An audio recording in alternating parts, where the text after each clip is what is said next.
ये 5 चीज़ें अगर तुमने सोच कर समझ कर इनको सामने रख कर कोई फील्ड चूज़ करी तो यकीन मानो तुम्हें कामयाबी से कोई नहीं रोक सकता। समझ में आ रही है? तो अब मसला हमारे करियर चूजिंग में, देखो बहुत से लोग आपको आके करियर काउंसलिंग करेंगे आपके साथ, आपको यह कहेंगे कि सही है आप ये करियर चूज़ कर लीजिए, इसमें आगे ये कर लीजिएगा, ये कर लीजिएगा, ये कर लीजिएगा। ये चूज़ करने के बाद की बात है, चूज़ क्या करें हम। बेटा अगर तमाम ज़िंदगी काम से बचना चाहते हो ना तो वो काम चूज़ कर लो जो पसंद है, तुम्हारा हर दिन हॉलीडे पैकेज होगा। मौला अली कहते हैं कि मैंने बहुत से अक्ल वालों को नसीब वालों का ग़ुलाम देखा है। अस्सलाम वालेकुम। आज का हमारा जो टॉपिक है बेसिकली इस सेशन का वो ये है कि हाउ टू चूज़ करियर। देखिए करियर की वजह से या करियर की बुनियाद पर आपकी पूरी लाइफ डिपेंड करती है। मेरे ख्याल से ये हमारी ज़िंदगी का सबसे इंपॉर्टेंट फ़ैसला है कि हमें आगे क्या करना है लाइफ में, या क्या काम अपनाना है कि जिससे हमें भी खुशी मिल सके, जिससे हमारी फैमिली भी चल सके, जिससे हम फाइनेंशियली भी स्टेबल हो सकें। और आप यकीन जानिए 99% बच्चों को या फिर टीनेजर्स को या फिर जो इंटरमीडिएट कर रहे हैं, ओ लेवल्स कर रहे हैं, उनको ये पता ही नहीं होता कि वो करियर कौन सा चूज़ कर रहे हैं और क्यों कर रहे हैं। तो देखिए मैं हज़ारों बच्चों को पढ़ाता हूँ और जब भी बच्चा नई क्लास में आके बैठता है मेरी, तो उससे पहला सवाल मेरा यही होता है कि आपने ये सब्जेक्ट या ये चीज़ क्यों चूज़ करी और आप आगे क्या बनना चाहते हैं। तो 99% बच्चों का यही जवाब होता है कि सर हमें इस चीज़ का शौक़ है, हमें इस चीज़ का शौक़ है। देखिए हमारे अंदर शौक़ जब भी पैदा होता है वो दो वजूहात की वजह से पैदा होता है। नंबर 1, हमने किसी चीज़ को करा हो और हमें मज़ा आ रहा हो उस चीज़ को करने में, हमें उस चीज़ को करने का शौक़ हो गया। शौक़ पैदा होने की पहली वजह। शौक़ पैदा होने की दूसरी वजह ये होती है कि हमने वो काम तो नहीं करा लेकिन हमने किसी को देखा वो काम करते हुए, या उस काम से जो रिजल्ट मिल रहा है उसको वो हासिल करते हुए, और हमें उस चीज़ का शौक़ हो गया। अब जब बच्चे आके बैठ रहे हैं हमारी क्लास में और बच्चे कोई सब्जेक्ट ले रहे हैं, फ़र्ज़ करें बच्चे प्री मेडिकल ले रहे हैं, बच्चे प्री इंजीनियरिंग ले रहे हैं, कंप्यूटर साइंस ले रहे हैं, बच्चे कॉमर्स ले रहे हैं, उन्होंने ना प्री मेडिकल ना मेडिकल पढ़ा है, यानी कि पढ़ने से पहले लिया है ना, चूज़ तो पहले करा है ना, तो करके तो शौक़ पैदा नहीं हो सकता उनको। लाजमी सी बात है किसी को देखकर ही शौक़ पैदा हुआ है। ठीक है, समझ में आ रही बात? तो अब अगर किसी को देखकर शौक़ पैदा हो रहा है आपके अंदर किसी चीज़ का, तो बेटा यहाँ पे आप समझ लें आप दो धारी तलवार पे चल रहे हैं। वजह पता है क्या है? वजह यह है कि आप उस शख्स का आउटकम तो देख रहे हैं, आप उसका जो इनपुट था कि उसने कितनी मेहनत डाली उस काम में वो नहीं देख रहे, क्योंकि आपके सामने तो मेहनत नहीं डाल रहा था ना वो, आपने सिर्फ आउटकम देखा। आपने एक सर्जन को देखा कि भाई वो बहुत अच्छा सा कोट पहन के जो है वो एक बड़ी सी गाड़ी से उतर रहा है और उसके आगे पीछे जो लोग घूम रहे हैं, लेकिन क्या आपने उस सर्जन की रातों की मेहनत देखी जो वो कर रहा था? आप आज जो है वो इलॉन मस्क को देखते हैं कि भाई इतना बड़ा जो है वो सीईओ और उसने जो है वो टेस्ला बना दिया और इलेक्ट्रिक कार्स बना रहा है और जो है वो मार्स पर जाने की कोशिश कर रहा है और कामयाब भी हो रहा है। इस वक्त दुनिया का एक सबसे बड़ा जो है वो रईस है, बिलियनर एक। आपको अच्छा तो लग रहा है, आप उसके ऐसा बनना तो चाहते हैं, लेकिन क्या आप उसकी मेहनत देख रहे हैं जो उसने करी उसके पीछे? क्या आपका उसका स्ट्रगल, उसका पास, उसके फेलियर्स देखे आपने? नेगलेक्ट कर देते हैं। मसला ये इंसान की सोच जो है ना वो बहुत महदूद होकर सोचता है। अगर वो अच्छाई सोचने लगे, इसको कहते हैं ऑप्टिमिस्टिक अप्रोच, कि मैं सिर्फ किसी भी पहलू में अच्छाई ही देखे जा रहा हूँ। कोई भी बंदा हो, जैसे कुछ लोग तो ऑप्टिमिस्टिक होते हैं, वो क्या करते हैं, कितना भी बड़ा चैलेंज हो हम कर लेंगे, हम हो जाएगा, हम कुछ भी करके कर लेंगे। उनकी कैपेसिटी नहीं होती करने की, फिर भी कहते रहते हैं हम कर लेंगे। जब फेल होते हैं तो फिर डिप्रेशन में चले जाते हैं। और कुछ लोगों की सोच होती है पैसिमिस्टिक। बेटा पैसिमिस्टिक कहते हैं उस अप्रोच को कि आसान से आसान काम में भी आप मुश्किलात पैदा कर रहे हैं, आप नेगेटिव चीज़ों को सोच रहे हैं। समझ में आ रही है? तो अब मसला हमारे करियर चूजिंग में, देखो बहुत से लोग आपको आके करियर काउंसलिंग करेंगे आपके साथ, आपको यह कहेंगे कि सही है आप ये करियर चूज़ कर लीजिए, इसमें आगे ये कर लीजिएगा, ये कर लीजिएगा, ये कर लीजिएगा। ये चूज़ करने के बाद की बात है, चूज़ क्या करें हम।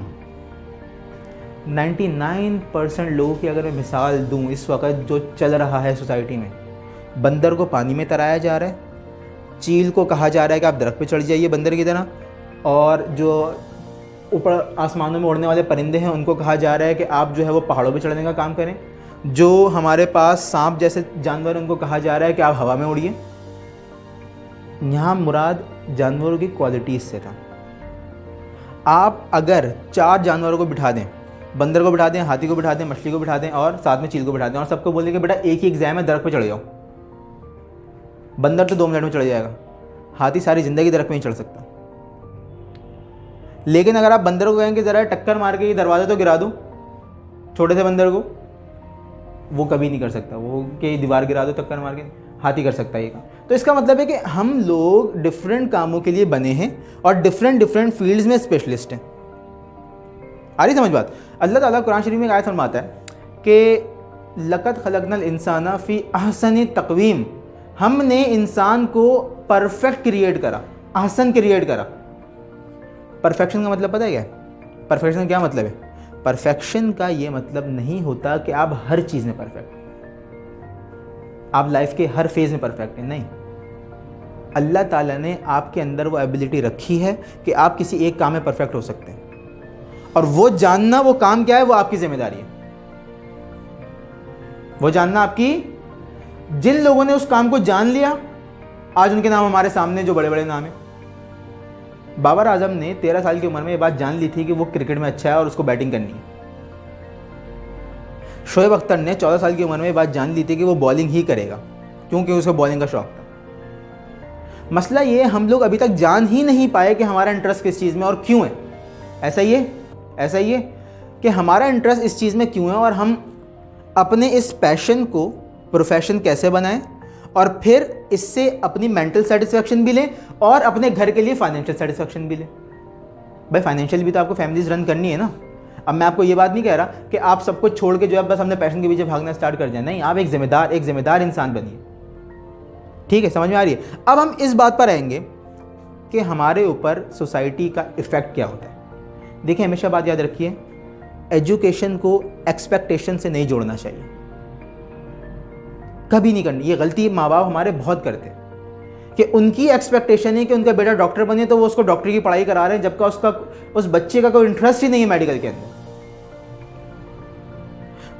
बाप की एक्सपेक्टेशन है कि मैं इंजीनियर नहीं बना लेकिन मेरा बेटा इंजीनियर बनेगा, और वो उसको मैथ्स पढ़वा रहा है फुल हाई लेवल वाली, जबकि उस बच्चे को मैथ्स समझ नहीं आती। जिसके अब्बा इंजीनियर बने उसका बेटा कैसे इंजीनियर बन सकता है? उसके अब्बा से नहीं हुआ वो काम। 3 इडियट्स देखी होगी सबने। उसमें एक कैरेक्टर था फरहान, क्या बनना चाहता था वो? फोटोग्राफर बनना चाहता था वो। उसके अब्बा क्या बना रहे थे उसको? वो वहाँ पे एक जुमला कहता है, वो कहता है कि अब्बा मेरी गाड़ी छोटी होगी, मेरा घर छोटा होगा, लेकिन मैं खुश रहूँगा क्योंकि मैं अपनी मर्ज़ी का काम कर रहा हूँ। बेटा अगर तमाम ज़िंदगी काम से बचना चाहते हो ना, तो वो काम चूज़ कर लो जो पसंद है। तुम्हारा हर दिन हॉलीडे पैकेज होगा। लेकिन अब आपको बताता हूँ सोसाइटी के काले राज जिसकी वजह से हम लोग पीछे। अगर कोई बच्चा टैलेंट की बात करे ना कि मेरे अंदर ये टैलेंट है, मैं ये करना चाहता हूँ, मैं पढ़ाई से हट के कुछ करना चाहता हूँ, उसका टैलेंट को दबा दिया जाता है, उसका गला घोट दिया जाता है। अगर वो कह रहा है ना कि मैं अच्छा बॉलर बन सकता हूँ, तो उसके अम्मा अब्बा उसको खूब पिटाई लगाएंगे। पहले तो उसको बोलेंगे तुम पढ़ो तो लो पहले, फिर बॉलर बन जाना।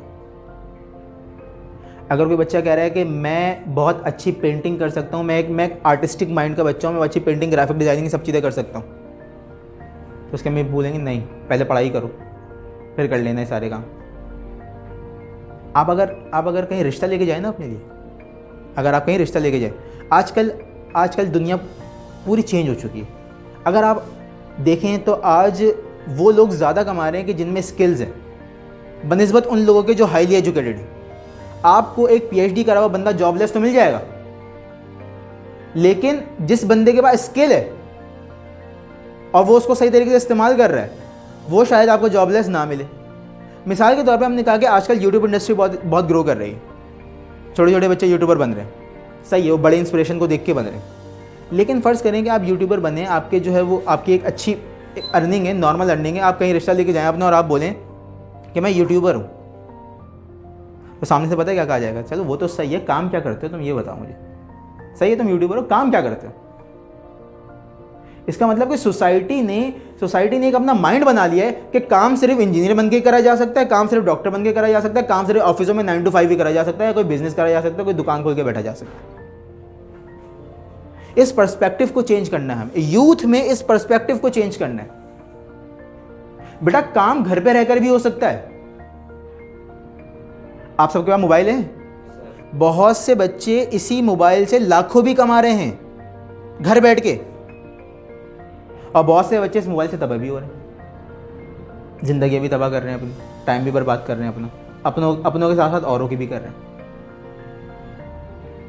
तो रिसोर्सेज की यूजेज पर डिपेंड करता है कि आपके पास करियर कौन सा होने वाला है और आप क्या करने वाले हैं। अब हम वापस अपने उस सवाल पे आते हैं कि भाई करियर को चूज़ कैसे करें हम। तो बेटा याद रखना, यहाँ पे दो चीज़ें आती हैं, लाजमी याद रखना, दो चीज़ें आती हैं। नंबर 1 आता है फोकस, नंबर 2 आता है इंटरेस्ट। ठीक है, अब मैं इस बात को कुछ इस तरीके से डिफाइन करूँगा कि हमारे पास अगर किसी काम में फोकस मौजूद है, याद रखना, अगर किसी काम में फोकस मौजूद है तो बेटा फोकस जो है वो डायरेक्टली प्रोपोर्शनल होता है कंसंट्रेशन से। फोकस डायरेक्टली प्रोपोर्शनल होता है कंसंट्रेशन से कि भाई अगर आपकी कंसंट्रेशन ज़्यादा है तो उस काम में आपका फोकस ज़्यादा होगा। और एक और बात समझो, ये फोकस जो है ये डायरेक्टली प्रोपोर्शनल होता है इंटरेस्ट से कि उस काम में आपका इंटरेस्ट है कि नहीं है। सही। अब अगर मैं इनका एक ग्राफ बनाना चाहूँ तो ज़रा गौर से देखना, मैंने यहाँ पे एक ग्राफ बनाया, सही है। यहाँ पे मैंने रखा इंटरेस्ट को, आई आपका इंटरेस्ट है किसी काम में, और यहाँ पे मैंने रखा फोकस को। ठीक है, तो बेटा ये ग्राफ हमेशा एक स्ट्रेट लाइन बनेगी। क्यों? क्योंकि जैसे जैसे फर्ज करें ये इंटरेस्ट बढ़ रहा है ऊपर की तरफ, सही, और ये फोकस है, तो बेटा जैसे जैसे उस काम में आपका इंटरेस्ट बढ़ता जाएगा ना, आपकी फोकसिंग पावर, आपकी कंसंट्रेशन पावर बढ़ती जाएगी। आ रही समझ बात? ये वो वाला काम है कि जो आपको पसंद है, जो आपको पसंद है। यहाँ पर मोबाइल गेम पबजी वगैरह कितने बच्चे खेलते हैं? तुम खेलते हो, तो मुझे ये बताओ, क्या पबजी खेलने में तुम्हें बहुत ज़्यादा मेहनत करनी पड़ती है? यानी कि तुम्हें पहले सोचना पड़ता है यार अब मुझे जाके पबजी खेलना है 1 घंटे के लिए, मुझे ये काम करना पड़े, या हो जाता है खुद ही और टाइम निकल जाता है उसमें? हो जाता है ना। इसका मतलब है कि वो काम जो आपके इंटरेस्ट का है वो हो जाएगा, और अगर आप उसको बार बार करेंगे, आप इसका मतलब आप प्रैक्टिस में उस काम की आप अच्छे से अच्छा होते जाएंगे। लेकिन अब ज़रा गौर से बात सुनिए बेटा, जिस काम में इंटरेस्ट नहीं है उस काम को करने के लिए आपको बहुत ज़्यादा मेहनत करनी पड़ेगी। मैं मेहनत से पीछे नहीं हटा रहा हूँ, hard work is not a bad thing, याद रखना ये बात। लेकिन क्या हार्ड वर्क से कामयाबी मिलती है? आप बोले सर हार्ड वर्क तो करना पड़ेगा, मैं कुछ भी हो जाए। मैं कह रहा हूँ करो। फिजिक्स की ज़बान में एक टर्म है वेक्टर, एक टर्म है वेक्टर, एक टर्म है स्केलर। गौर से बात सुनना बेटा, स्केलर का मतलब होता है ऐसी चीज़ कि जिसका मैग्नीट्यूड तो है, यानी कि फर्स्ट करना 2 3 4 कोई नंबर तो उसके साथ लगा है, लेकिन कोई डायरेक्शन नहीं है उसकी। फिजिक्स के टर्म में, फिजिक्स में एक और टर्म है जिसका नाम है वेक्टर्स। वेक्टर्स का मतलब है कि डायरेक्शन, कि मैंने कहा फोर्स लगाओ, आपने कहा सर किधर लगाऊं, डायरेक्शन तो बताएं। मैंने कहा इस डायरेक्शन में फोर्स लगाओ। मैंने कहा एक्सेलरेशन, आपने कहा सर किस डायरेक्शन में, मैंने कहा इस डायरेक्शन में एक्सेलरेशन। बेटा याद रखो, अपने हार्ड वर्क को वेक्टर्स की डेफिनेशन में लेकर आओ। हार्ड वर्क कर रहे हो डायरेक्शन के साथ करो, सही है। तो अगर हार्ड वर्क से कामयाबी मिलनी होती ना तो आज हर मजदूर अमीर होता, बिलियनर होता, अगर हार्ड वर्क से कामयाबी मिलनी होती। अगर एजुकेशन से कामयाबी मिलनी होती ना तो आज हर प्रोफेसर बिलियनर होता। बेटा एक चीज़ है उसको नसीब कहा जाता है, एक चीज़ है उसको सही डिसीजन कहा जाता है। सही वक्त पे सही डिसीजन लेना बहुत ज़रूरी है। एक बहुत बड़े फिलोसफर ने कहा था कि मेरी कामयाबी का राज यही है कि मैंने सही डिसीजन लिए, और वो सही डिसीजन मैंने उस वक्त लिए जब मैंने पहले गलत डिसीजन लिया, उससे सीखा, फिर सही डिसीजन लिया। बेटा ये वो एज है जब आपने सोचना है कि मेरा इंटरेस्ट किस जगह पर है, मुझे कौन सी फील्ड चाहिए, किस फील्ड में मैं अपनी मोनोपोली क्रिएट कर सकता हूँ और कुछ चेंज ला सकता हूँ। बेटा काम वो करो जिससे इश्क हो, फिर काम नहीं लगेगा। अब आप बोले नहीं सर मुझे तो बैट में तो क्रिकेट खेलता हूँ खाली, मुझे तो क्रिकेट खेलने में मज़ा आता है, अब मैं कैसे पाकिस्तानी टीम में जाऊँगा, मैं कैसे कमा सकता हूँ? मैं कहूँगा प्रैक्टिस करो। प्रैक्टिस करोगे पोटेंशियल बढ़ेगा, पोटेंशियल बढ़ेगा परफॉर्मेंस बढ़ेगी, परफॉर्मेंस बढ़ेगी पैसा बढ़ेगा। 4 P हैं, कनेक्टेड है एक दूसरे से। 4 P एक दूसरे से कनेक्टेड है। पहला P प्रैक्टिस, प्रैक्टिस करोगे पोटेंशियल बढ़ेगा, पोटेंशियल बढ़ेगा परफॉर्मेंस बढ़ेगी, परफॉर्मेंस बढ़ेगा पैसा बढ़ेगा। ये चारों P कनेक्टेड है बेटा, याद रखना। कभी भी ये बात मत सोचना कि ये काम जो मैं कर रहा हूँ इससे मैं कमा नहीं सकता, क्योंकि पता आपको बताऊँ रिस्क का वादा अल्लाह ने करा, रिस्क का वादा। और कुरान ही की एक आयत है, हम तुम्हें वो अता करते हैं जिसकी तुम सही करते हो। सही कहते हैं कोशिश को, कोशिश तो करो, अल्लाह तुम्हें कोशिश का सिला देगा। अगर मेहनत का सलाह देना होता ना अल्लाह को, तो बहुत से लोगों को बहुत सी चीज़ें देता। अल्लाह तुम्हें कोशिश का सलाह देगा, और अगर अल्लाह नहीं दे रहा सलाह, तो इसका मतलब है कुछ ऐसी चीज़ बचा के रखी हुई है उसने तुम्हारे लिए कि जो इस सिले से बहुत बड़ी है। समझ रहे हो इस बात को? अब आ जाओ थोड़ा सा आगे। हमने कहा कि चलें, ये तो वो बातें हो गई कि जिससे हम जो है वो फाइनेंशियल फ्रीडम ले सकते हैं या ये कर सकते हैं, लेकिन मसला कहाँ आता है? मसला ये आता है जब डिसीजन थोप दिया जाता है हमारे ऊपर कि बस अब तुम्हें यही करना है। देखिए मसला क्या है? मसला ये, हमारे सोसाइटी में हमारे बड़े चेंज को नहीं समझ पा रहे। बेटा आगे आने वाला दौर आर्टिफिशियल इंटेलिजेंस का, आगे आने वाला दौर वर्चुअलिटी का दौर है। यहाँ पर ऑर्थोडॉक्स मैकेनिज्म नहीं चलेंगे कि आप एक डॉक्टर बन के क्लिनिक खोल के बैठ जाएं। सही है, आप कमा लेंगे, आप थोड़ी बहुत फैमिली चला लेंगे, आप उस कामयाबी पर नहीं पहुँच सकते। नेक्स्ट वर्ल्ड वॉर जो होनी है ना, वो सरहदों पर नहीं होनी है, वो मुल्कों में बैठ के कंप्यूटर्स पर होनी है। याद रखो ये मेरी बात। अगली जंग के लिए तैयार हो, और तैयार कैसे होगे? वो ऐसे होगे कि मार्केट कर्व को समझो। अभी आपने देखा होगा फेसबुक ने अपना नाम चेंज करा, मेटा कर दिया, और मेटावर्स लॉन्च कर रहा है। मेटावर्स क्या है? एक आर्टिफिशियल यूनिवर्स, और बहुत इस वक्त इन है मार्केट में। मेटावर्स या फिर मेटा, आप देख रहे हैं बहुत से लोगों को तो पता ही नहीं होगा मेटा क्या है। बहुत से लोगों को तो पता ही नहीं है मेटा क्या है, और उनसे उनसे उनसे ये पूछोगे फेसबुक को, कहेंगे हाँ कुछ होता होगा फेसबुक। हम लोग मार्केट कर्व नहीं समझ रहे, हम लोग ये नहीं समझ रहे इस वक्त माशरे की ज़रूरत क्या है। जिस दिन हमें ये चीज़ समझ में आ गई ना, और ख़ास तौर पे हमारे पेरेंट्स को, तो बेटा उस वक्त पाकिस्तान तरक्की करना स्टार्ट हो जाएगा।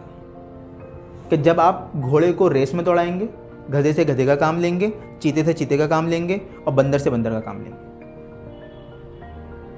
मसला ये हमने सब मिक्स करा हुआ है, सब मिक्स करा हुआ है। हमारे स्कूलों में टीचर आता है 1 से मैट्रिक तक, कहीं नहीं बताया जाता कि बेटा ये चीज़ करनी है, आगे ये चीज़ करनी है, मार्केट इधर कर वो रही, ये मामला चल रहे हैं दुनिया में, या फिर आगे जाके आप ये करो, या आपका पोटेंशियल इस चीज़ में। टीचर तो देख रहा है ना कि भाई ये बच्चा मैथ के सवाल बहुत अच्छे करता है, लेकिन ये बायोलॉजी नहीं पढ़ पा रहा, इसको समझ नहीं आ रही। तो टीचर उस बच्चे को बता सकता है कि बेटा आपका पोटेंशियल ये है कि आप मैथ्स की फील्ड में आगे जाइए, क्योंकि आप जो आपका इंटरेस्ट उस चीज़ में। अब टीचर देख रहा है कि एक बच्चा जो है मैथ्स के सवाल नहीं कर पा रहा, वो बिल्कुल ही नहीं कर पा रहा, उसको मार रहा है पकड़ के। क्यों नहीं कर पा रहा? क्या मारना हल है इस चीज़ का? क्या ज़बरदस्ती हल है इस चीज़ का? नहीं ना। 2 टर्म्स हैं बेटा, याद रखो, 2 टर्म्स हैं। एक को हम कहते हैं एक्टिव, एक को हम कहते हैं पैसिव। क्या कहते हैं? एक्टिव और पैसिव। याद रखना, एक्टिव का मतलब है कि आप एनर्जी इस्तेमाल कर रहे हैं किसी काम के लिए, और पैसिव का मतलब है कि आप किसी काम के लिए एनर्जी इस्तेमाल नहीं कर रहे। जैसे कि मैं आपको बताऊं, एक होती है एक्टिव इनकम, एक होती है पैसिव इनकम। एक्टिव इनकम क्या है? कि मैं जा रहा हूं, मैं किसी जगह काम कर रहा हूं, मैं टाइम दे रहा हूं, मुझे पैसा मिल रहा है। पैसिव इनकम क्या है? मैंने घर खरीद के छोड़ दिया, रेंट पे चढ़ा दिया, अब मैं जाऊं ना जाऊं रेंट मेरे पास आ रहा है, ये मेरी पैसिव इनकम है। यानी कि यहां मेरा टाइम एनर्जी इस्तेमाल नहीं हो रही है। याद रखो ये चीज, याद रखो ये चीज, इंटरेस्ट हमेशा पैसिव होता है। इंटरेस्ट हमेशा पैसिव होता है। इंटरेस्ट कभी भी आप जोर की बुनियाद पे नहीं डेवलप करवा सकते किसी बच्चे के अंदर या अपने अंदर। इंटरेस्ट हमेशा पैसिव होगा। अच्छा, आप इंटरेस्ट पैसिव है तो इसका मतलब है कि इंटरेस्ट जब डेवलप हो जाएगा तो उस काम में आपको एक्स्ट्रा एनर्जी नहीं डालनी पड़ेगी अपनी, कि जो आप जोर डाल लें कि यार बस अब बहुत प्रेशर हो गया मुझे, मेरे ऊपर, मुझे ये काम करना ही करना। नहीं, आप बोलेंगे प्रेशर नहीं है, मुझे मजा आ रहा है ये काम करने में। और बहुत से बच्चे जहाँ मिसगाइड होते हैं, वो पॉइंट भी बताता हूँ मैं आपको। मिसगाइड कहाँ होते हैं? मिसगाइड वहाँ होते हैं कि सर मुझे इस चीज़ का इंटरेस्ट है, डिसाइड कर लिया इंटरेस्ट है इस चीज़ का, फील्ड में घुस गए, कर रहे हैं। जब फील्ड थोड़ा सा आगे बढ़ी, इमर्ज होना स्टार्ट हुई, गए। और उसके बाद ये हुआ कि वो फील्ड संभाली नहीं जा रही, काम नहीं करा जा रहा। फिर हम उनसे पूछते भाई क्या हुआ? इसकी सबसे बड़ी वजह बताऊं आपको क्या? सबसे बड़ी वजह यह है कि उन्होंने किसी बंदे की 20th स्टेज देखकर अपनी फर्स्ट स्टेज डिसाइड करी, उसका आउटकम देखकर अपना इनपुट डिसाइड करा। आज आप सबको बाबर आजम बहुत अच्छा लगता है, विराट कोहली बहुत अच्छा लगता है, बहुत बड़ा अच्छा बैट्समैन है। आपको जो है वो एक ज़माने में आफरीदी बड़ा अच्छा लगता होगा, भाई स्टार है, वो यहाँ जाता है वहाँ जाता है, लोग उसकी बातें कर रहे हैं, बैटिंग तो मैं भी करता हूँ अच्छी। गलती कर रहे हो, उसका उरूज देखकर अपना स्टार्ट डिसाइड कर रहे हो। ये तो देखो कि वो मेहनत जो कर रहा है, इतना दम है वो मेहनत करने की आपके अंदर। आप बोलेंगे नहीं सर मैं तो कर लूँगा, मैं तो कर लूँगा। बेटा हर चीज़ के लिए नहीं बना हर इंसान। यही सबसे बड़ी वजह है डिप्रेशन की। सबसे बड़ी डिप्रेशन की वजह, आप कनेक्ट हो जाते हो किसी गलत चीज़ से, गलत इमोशन से। हमारी कौम इमोशनल है, मसला ये हमारी कौम इमोशनल है, गलत चीज़ से कनेक्ट हो जाते हैं। और फिर जब वो चीज़ नहीं मिलती, डिप्रेशन। अब वो चाहे इंसान हो, चाहे जॉब हो, चाहे फील्ड हो। बहुत अच्छी तरीके से समझ रहे हो मेरी बात तुम लोग? इंसान हो, जॉब हो, फील्ड हो, नहीं मिली डिप्रेशन। दूसरी बार ट्राई करा नहीं हुआ डिप्रेशन, तीसरी बार डिसाइड करा नहीं हुआ खुदकुशी, सुसाइड। मसला क्या है? मसला ये है आपने अपनी हैप्पीनेस को जोड़ लिया है उस फील्ड के होने और ना होने से। उस फील्ड के होने और ना होने से। क्या अगर एक फील्ड आपको नहीं मिली, क्या ज़िंदगी ख़त्म हो गई आपकी? क्या ज़िंदगी में वो एक ही फील्ड है, दुनिया में एक ही फील्ड है? नहीं है ना, और भी जगह जाके काम कर सकते हो। इंटरेस्ट हो सकता है अल्लाह तुम्हें एक साइन दे रहा हो कि तुम इस काम के लिए नहीं बने। आपको पता है बोरियत एक साइन है। बोरियत एक साइन है कि तुम इस काम में बोर हो रहे हो, ये तुम्हारे लिए नहीं बनाया मैंने। देखो बेटा, बोरियत को कभी भी थकावट से मिक्स मत करना। फर्ज करें आपको ये काम बहुत पसंद है, जब आप एक लंबे अर्से तक करोगे ना तो थक जाओगे, थोड़ी देर के लिए रेस्ट लो, ब्रेक लो, दोबारा स्टार्ट करोगे, उसी पैशन से स्टार्ट करोगे। लेकिन अगर तुम एक काम में बोर हो रहे हो, बोर का मतलब ये है कि अब आपका दिल ही नहीं कर रहा हो काम करने का, और दिन ब दिन ये बोरियत बढ़ती जा रही है, इसका मतलब ये अल्लाह की तरफ से साइन है तुम्हारे लिए कि मैं इस काम के लिए नहीं बना। अब बात लेकर आते हैं बिल्कुल अपने आखिरी पॉइंट पर कि क्या करें फिर, चूज़ क्या करें। देखो बेटा, दुनिया अब चेंज हो रही है। अब वो ऑर्थोडॉक्स कदीमी रिवायती अंदाज में काम करने से कुछ नहीं होगा। किसी भी फील्ड में जा रहे हो, डॉक्टर बन रहे हो, इंजीनियर बन रहे हो, BScs कर रहे हो, IT में जा रहे हो, XYZ कुछ भी कर रहे हो, चेंज लेकर आओ उसमें, चेंज डेवलप करो उसके अंदर। कोई ऐसी चीज़ डेवलप करो उसके अंदर कि जो तुम्हारी ज़िंदगी बदले या दूसरों की ज़िंदगी बदले। इसको कहते हैं एंटरप्रेन्योरशिप। उस फील्ड में ढूंढो मसला किधर आ रहा है, उस मसले को रेडिकेट करो। जब उस मसले को रेडिकेट करोगे, हटाओगे, तो बड़ा फिर लोग बोलेंगे ये है मौजूद इस चीज़ का। जब लोग आपसे जुड़ने में अपना फ़ायदा देखने लगेंगे तो फिर आपको कामयाबी से कोई नहीं रोक सकता। समझ में आ रही है बात? इकोसिस्टम बिल्ड करो। जिस भी फील्ड में जा रहे हो ना, वहाँ पे इकोसिस्टम बिल्ड करो। देखो, कामयाबी कभी अकेले का जो है मुकद्दर नहीं होती। अगर आपने दूर जाना है तो आपने साथ जाना है, अगर आपने दूर जाना है तो आपने साथ जाना है। और एक और बात सुन लो, जितने लोगों के रिस्क का वसीला तुम बनोगे, उतना रिस्क बढ़ता जाएगा तुम्हारा। सुनिए तुमने ये बात कि निकाह कर लो रिस्क बढ़ जाएगा, निकाह कर लो, या बेटी आ गई तो रिस्क। क्या मकसद है इस बात का? अब वो जो निकाह करके जो या बीवी जो तुम्हारी आई है वो तुम पर डिपेंडेंट है, अल्लाह उसका रिस्क तुम्हारे वसीले से देगा। तो जितने लोग तुम्हारे इकोसिस्टम में शामिल होंगे, उतना ज़्यादा तुम्हारा रिस्क बढ़ता जाएगा। इस कॉन्सेप्ट को समझो। देखो, फील्ड वो चूज़ नहीं करो कि जो सिर्फ तुम्हारी दुनिया बनाए, फील्ड वो चूज़ करो जो तुम्हारी दुनिया भी बनाए, जो दूसरों की दुनिया भी बनाए, जो दूसरों की और तुम्हारी आखिरत भी बनाए। हम बहुत नैरो माइंडेड होकर फील्ड चूज़ करते हैं, बस एक चीज़ को देख के फील्ड चूज़ कर लिया हमने। नहीं, हज़ारों लाखों। मसला ये, अगर मैं आपसे कहूँ साइंस, मेडिकल, आपके जहन में एक ही चीज़ आएगा MBBS। मैं आपसे कहूँ इंजीनियरिंग, आपके जहन में 3-4 चीज़ें आएंगी, इलेक्ट्रिकल, मैकेनिकल, BSc या एरोनॉटिकल वगैरह। मैं आपसे कहूँ कॉमर्स, आपके जहन में एक ही चीज़ आएगा CA। ऐसा ही है। और फील्ड ही नहीं पता हमें, और दुनिया में क्या हो रहा है पता ही नहीं है हमको। क्यों नहीं पता? डाला नहीं गया बचपन में। आपकी गलती नहीं है, आप वही करते हैं जो आप सीखते हैं, जो करते हुए देखते हैं लोगों को।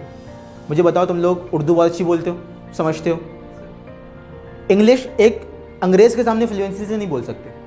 ऐसा ही सही, आप कुछ लोग बोल सकते हैं बहुत अच्छी, लेकिन मेजॉरिटी जो है वो उस तरीके से नहीं बोल सकती, उस एक्सेंट में नहीं बोल सकती जैसे वो बोल रहा है।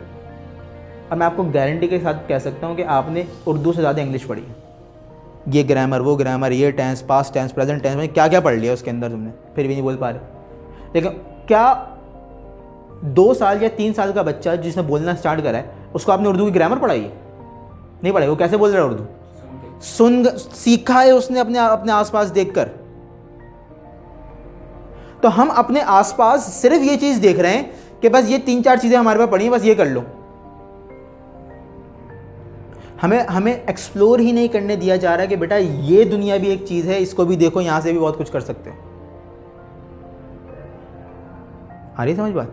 तो बेटा करियर हमेशा वो चूज़ करो। अब देखो मैं आखिरी तुम्हें पॉइंट दे रहा हूँ, करियर वो चूज़ करोगे जिसमें तुम्हारा इंटरेस्ट होगा, फोकस है, डायरेक्टली प्रोपोर्शनल है, जान मारोगे उसके अंदर, लेकिन ये महसूस नहीं होगा कि मुझे जो है बोझ बनकर जान मारनी पड़ रही है। एक बोझ, मेंटल सेटिस्फेक्शन होगी उस जान मारने में भी। आउटकम से ज़्यादा तुम्हें वो काम अच्छा लग रहा होगा। कामयाब वो होते हैं जिनको मंजिल से ज़्यादा सफ़र अच्छा लगने लग जाए, फिर सफ़र थकाता नहीं है उनको। समझ में आ रही है? दूसरा पॉइंट, अपनी प्रैक्टिस बढ़ाओ। जो भी काम कर रहे हो प्रैक्टिस बढ़ाओगे, पोटेंशियल बढ़ेगा, परफॉर्मेंस बढ़ेगी, पैसा बढ़ेगा। तीसरी चीज़, जो भी काम कर रहे हो इकोसिस्टम बिल्ड करो। इकोसिस्टम बिल्ड करो अपने काम में। चौथी चीज़, काम इस तरीके से करो कि तुम्हारे रिस्क के साथ औरों का रिस्क डिपेंडेंट हो जाए। लास्ट सबसे आखिरी चीज़, बेटा ऑर्थोडॉक्स रिवायती तरीक़ों से बाहर निकलो। रिवायती तरीक़ों से दुनिया चेंज हो रही है। चेंज को नहीं समझोगे नोकिया बन जाओगे, बता रहा हूँ। चेंज समझो, कोई भी फील्ड करो। सही, मैं तुम्हें रोक नहीं रहा किसी फील्ड को एक्सप्लोर करने से या किसी फील्ड में इंटरेस्ट पैदा करने से। इंटरेस्ट है जिस भी काम में करो, चेंज पैदा करो उस काम में। कभी भी किसी की कामयाबी को देखकर अपना स्टार्ट डिसाइड नहीं करो। सही है, आप उसको सेट कर सकते हो स्टैंडर्ड कि हाँ ये भी हो सकता है, लेकिन क्या उस फील्ड में ऐसे लोग नहीं होंगे जो नाकाम हो गए, और नाकाम हो गए उन्होंने फील्ड चेंज कर ली? उनको भी तो देखो।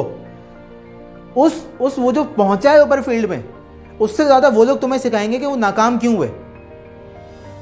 क्योंकि हो सकता है तुम उस बंदे से ज़्यादा मेहनत कर लो, लेकिन वो वाली गलतियां कर रहे हो जो ये बंदे करे थे, जो गिरे हैं उस फील्ड के अंदर।